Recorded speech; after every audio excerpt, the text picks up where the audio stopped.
Welcome to 365 Christian Men, where every day we aim to inspire and encourage with real-life stories about men.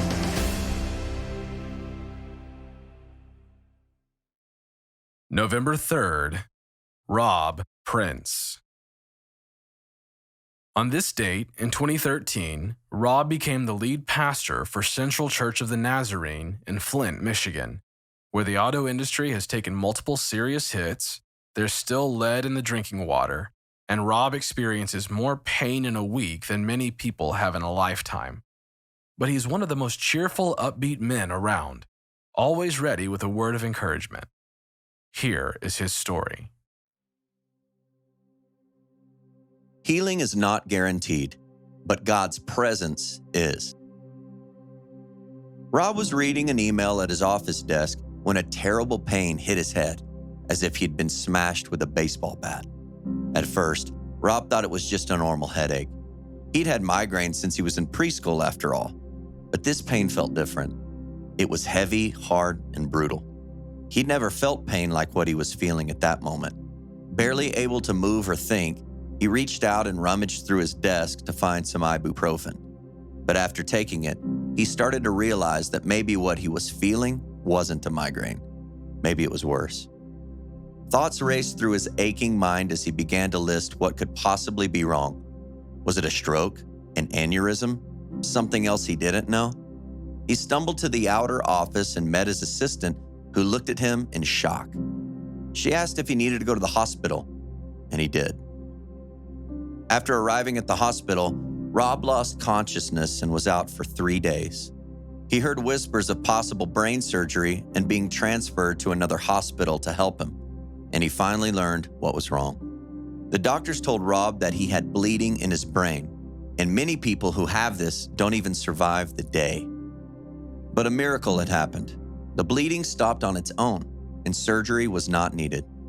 He was in the hospital about a week, able to return to work in only 3.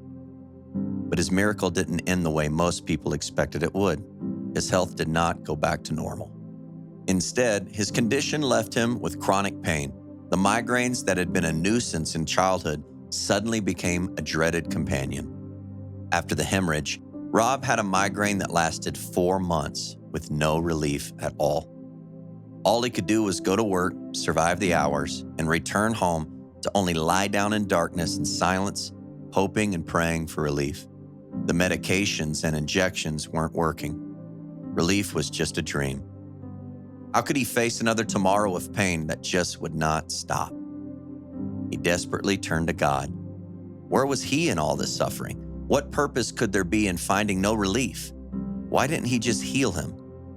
Years after the hemorrhage, Rob finally found a medication that lessened his migraines.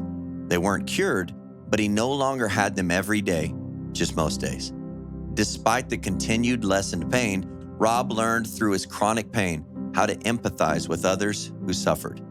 Rob knew God could heal him. God could take away the pain, but even if God didn't, he could still live an amazing life. Rob could help others who were suffering like him, and they would be willing to listen because he was suffering too. He could provide them comfort and show them God's love. He could remind them that they were not alone, and in their suffering, God could give them the strength to make it through any trial. He even wrote a book to share his story called Chronic Pain: Finding Hope in the Midst of Suffering.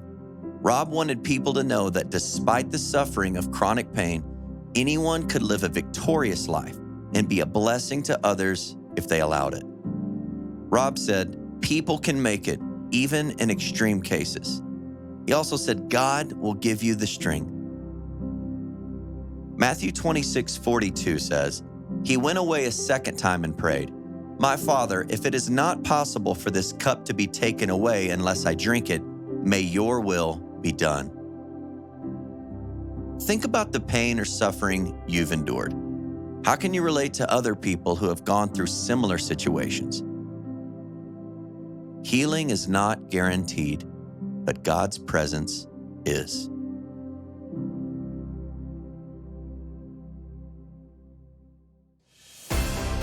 Thank you for listening to today's story. Every day of the year, our hope is to inspire you with real-life stories of faithful men who have gone before us. Hebrews 12:1 says, "Therefore, since we are surrounded by so great a cloud of witnesses, let us lay aside every weight and the sin that so easily ensnares us. Let us run with endurance the race that is set before us." Join us tomorrow for another story at 365christianmen.com.